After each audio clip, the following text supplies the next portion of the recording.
Hey, welcome to the show, Total Financial Solutions, Safer Money Hour. I'm Eric Falvey, along with Jeff Girard, your place for news, talk, and information, kind of keeping you, informed on what's going on with your financial life. So many times people think that maybe just the internet is enough, and for some folks, maybe it is. Sometimes they think the answer is to do some research, and you end up sometimes missing the boat. And here's what I mean by that.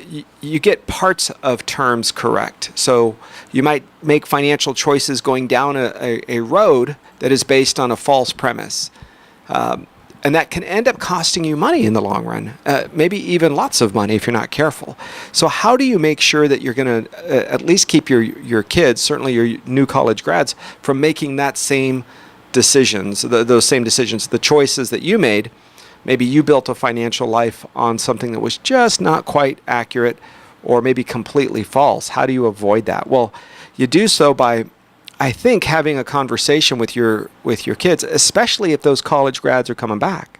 Right, Jeff? This is the time of year when those young people, especially the 4-year, 5-year, however long it took them to get their degree, but especially the ones that are done, and they decided not to live in the town in which they earned their degree. Sometimes kids do that. Sometimes our 22-year-olds say, I'm going to start my life out in the town and where I went to school for lots of reasons. I'll do that. Maybe it's sure. We always worry about sending our kids too far away because then they're going to fall in love with somebody that's a local person there, and you go, oh man, we want you to come back. But they don't always do that. All right, so how do you protect yourself? Well, you do so in a couple of ways. Number one, you make sure that your young people, your kids, are getting the right advice so that they can achieve financial success. Well, and that's a big deal. And, I look at this, you have some experience with this because you have children that are older than mine, but my eldest is just about finishing high school. And I remember a couple years ago, my wife and I were having a conversation, and basically my son said, I want to go to school in Australia. On the other side of the globe for us. I said, wow, that's wonderful, son. And you just start to realize there's some reality kicking in here. This person, when they become the age of majority, they can make any decisions that they want. So whatever you share with them and however you shape them, the information you give them is very important. It's very, very important. And that, I think, is the catalyst to someone's success when they become an adult. Having those conversations early on are key. Not 10 minutes before they graduate high school, but really there has to be a plan that's developed with you and your young person who's becoming an adult, because they need steps. What's the thing that people always say when they don't know and they don't want to have the conversation about it? I'll just figure it out when I get there. Yeah, or I hope everything's going to work out. I always think that's funny when they use hope as a strategy. Yeah. They'll say, I'm just kind of figuring it out. I hope things work out.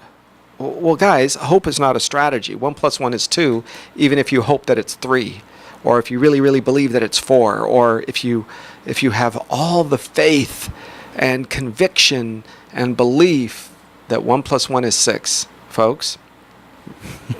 Despite Common Core math, it is still 1 + 1 is still 2. So here's some advice. I want our parents to help your young people develop a student loan management plan. What does that mean? How are you going to pay off the loans, kids?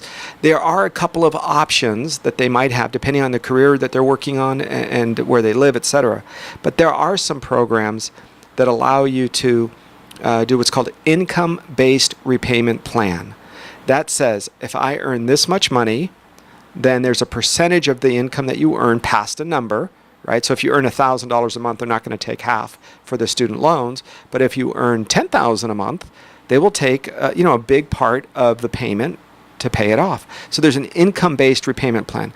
Now remember, there's still a plan in place for those of you that are going to be engaged in certain career fields, such as nursing, being a doctor, a teacher, police officer, firefighter, social worker, I think probation officer. There might be 1 or 2 I'm missing. But there are certain career fields where they say, listen, we'll give you a 10-year, or really it's 120 payments, repayment plan. And that says if you're going to make repayments over the next 120 payments, or payments over the next 120 months, then at that 10-year and 10 minutes, whatever's left on that, we will forgive it. So there will be no more student loan payments because you have chosen a career field in which others are benefiting, right? That's the public service element. Now they forget that being a firefighter or a policeman is still a six-figure job. Right. And being a school teacher with a master's degree at 8 or 10 years now, I've had some of my school teacher clients say, if you're wrong, it's not that much. Let's clarify that a little bit. Number one is you work about 8.5 months a year. I know, don't hate me. I'm telling everybody, but we all know, right? When you have your summer time off, if we have to go in when the kids aren't there a couple days early and stay a couple days late to clean up, I got you, but it's still about 8.5 months. You have the Christmas break, spring break. You have all the free holidays, the Memorial Day, Labor Day, Martin Luther King. And I get it. Everybody, well, not everybody. If you're a business owner, you don't normally take those off. But everybody else gets those. But understand that you can still, in some districts, make well over $100,000 a year, especially if you are teaching summer school and or if you just are working a second job during the summer anyway, right? Because who gets 2.5 months off or a vacation a year during the summertime or 2 months off in the summertime? That's pretty rare. So for some, they stay at home and travel. They spend money, but others will go to work and they'll work part-time at different places.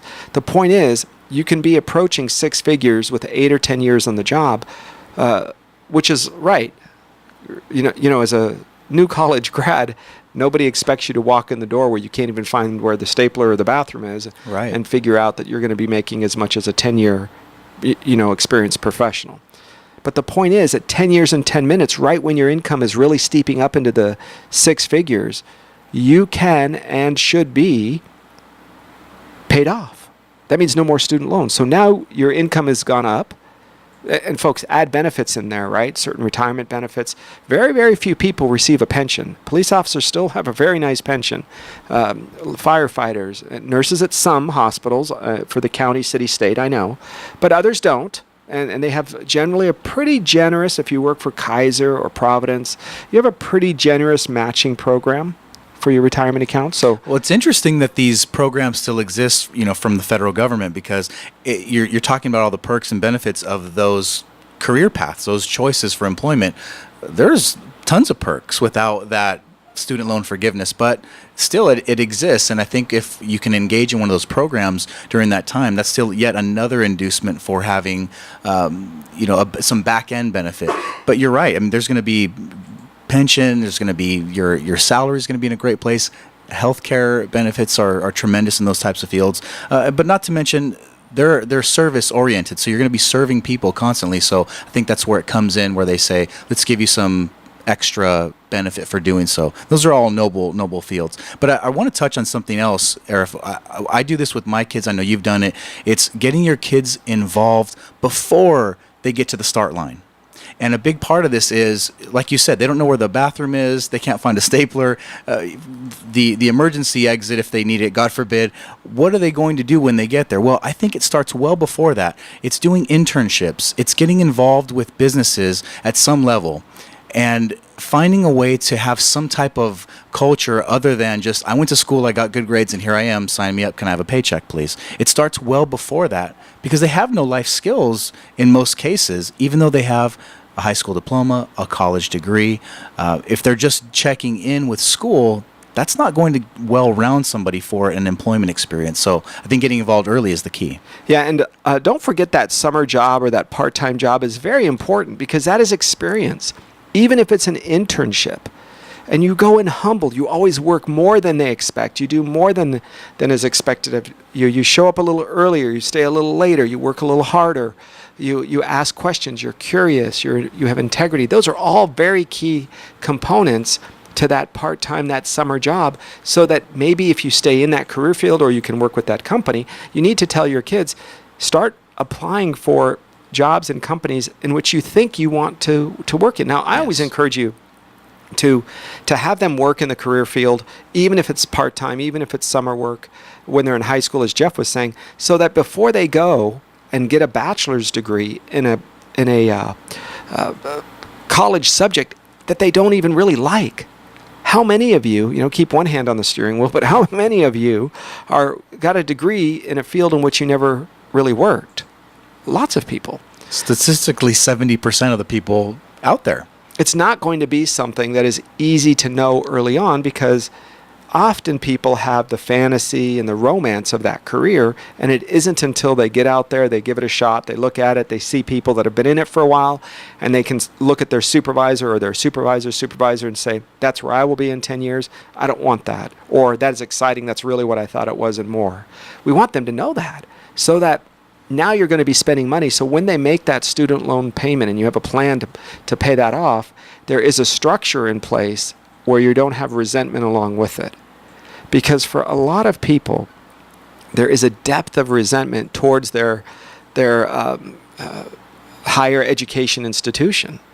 Those institutes of higher learning, people think that they made their dollars and off they go, and they said, oh, now we transferred the risk to the federal government. If the colleges think that their programs are so amazing and that their education is so much further above, they should be giving the student loans, not the federal government, not the state government. If the Cal States, CSUN of the world, and the UCLAs of the world, and on Harvards and Stanfords and UC whatever, all of those, they say, listen, we have the best. Then you give the student loans. You collect the interest, so you're going to make some money on the deal. But now you are taking the risk, as opposed to trusting the risk to the federal government and transferring that risk and saying, and then all these people will yell, we think there should be free school. No problem. You tell the professors and the administrators and the gardener and the housekeeping staff, right, that takes care of the place. You tell them, sorry, you're not going to get paid. Well, that's not fair, rich people. So then you go become a rich person. Learn a career. Learn something that everybody else wants. Right? Imagine just 15, 20 years ago, there was no such thing as a Facebook or a Twitter. And now there's a multi-billion-dollar companies. So there is room for you as a young person to create and build. So that is important. Build up a planned career so that the college loan student repayment plan is appropriate. Now, if they are not going to be working in that field, right, like the ones we mentioned, nursing, social work, teacher, police officer, firefighter, doctor, right, those kinds of fields, there might be a couple others in there, then they have a normal 20 or 25-year payment plan. And that period of time says at 25 years, if it's paid off, it's overdone. But that means that your income, as it increases, so does your payment. Now, there has yet to been a real conversation about, so let's say 10 years and 10 minutes pass and you're a nurse and you're making $180,000 a year, and you still have, I don't know, maybe $50,000 left on your student loans. That $50,000, is it a taxable event to you? I don't know. Maybe. We haven't really talked about that in the legislative world. And is it taxable state and federal? The state of California is running around finding every single thing it can tax. It's actually quite humorous. They're going through and they're going, if it wasn't so sad, I guess it would be funny. And they're finding every little thing they can tax. Anything. It's incredible. It's almost like a pariah that's looking for any kind of nibble it can take. 1%, 5%. And they hide it and they bury it. And not just things that haven't been taxed, but things that haven't had an increase in taxes in a number of years. So it seems like, it's justifiable. Hey, we've already taxed this, but we haven't raised it in 5 years. So I think it's a good time to increase that. And before you go and say, California is the 7th largest economy in the world. Yes, without a full standing military. So if that's the case and we are this much in debt, how are the other 6 economies of the world being able to do it? And we have such an enormous amount of debt in this state. It's not payable. It just isn't. There has to be a change. I don't know if there's a big collapse, a little collapse. The state of California cannot, will not, does not want to fix its looming budget problems and crisis. It just isn't. So whether it's 6 months, 6 years, I don't know, but there will be a massive correction and a reckoning of the current situation. These politicians will take their money and they'll go on and they'll retire in other states, because many of them will, believe it or not. So how is it that we expect our young people to be able to survive in a state like this when the expenses just to exist are going higher and higher? When I was in Sacramento recently, and you need to know the statistic, 48% of the state income tax is paid by the top 1% of the income earners. Now, what does that mean? That means that some people are making lots of money for sure, but you realize they're paying about half of all of the income tax collected in the state. So who do you think can afford to move? That same 1%, right? They're not going to stay. Sure. If you keep raising their taxes, why would they stay when they can afford to move? They do. I met a gentleman who moved his entire tomato and strawberry growing operation from the Imperial Valley down into Tijuana, Mexico. And then he moved his home to Las Vegas, Henderson, actually, Nevada. So he pays no state income tax. And when he imports, because of NAFTA, the North American Free Trade Agreement, he hires Mexican truck drivers to drive him across the border and deliver him to the exact same stores that he did the year before and the year before that. Except he now pays less than a third of the wages across the board and less in gasoline because he doesn't allow them to fill their tanks in California. They have to fill their tanks in Tijuana and on the south of the border. So they save more than half in gasoline. So, look, if you want to play this game, well, tax the rich people, that's fine. They'll just leave, right? They're not going to revolt and they're not going to hold signs. But your young person has to know that the tax burden will fall on them because they cannot afford to leave for a lot of them. They can't afford to make financial choices because of the student loan debt. So you have to have that under control, in my opinion, sooner rather than later. Secondarily, when we come back from a break, what does that conversation with the financial professional look like? And under the new rules that are happening, there's going to be some changes, and I don't know if you're going to like all of them, because some of these new rules are going to require the financial professional you meet with to actually charge you a fee. And that is going to push away the student loan person, or the young college grad, I should say, with very little in assets, meaning not very much money to invest, and significant amount of debt. They're not a commodity that the financial world is looking to bring in, right? Take a look at all of the top 2 named companies, the Raymond James, Merrill Lynch's, Morgan Stanley's, Edward Jones, and on and on. Those guys and gals require minimums, $50,000, $100,000, $250,000 before you can even walk in the door. Well, you go, listen, I'm just trying to get out of debt. I don't have that kind of money. Tough luck. Good luck finding a financial professional that will help you. So some changes. I want your young person to meet with a financial professional so they can sit down, review some of their options, and then when we come back, what are we going to do next for them to get them on the right track in their 20s? I'm Arif Halaby. That's Jeff Girard. You're listening to your place for news, talk, and information. This is Total Financial Solutions Safer Money Hour on your hometown station, KHTS.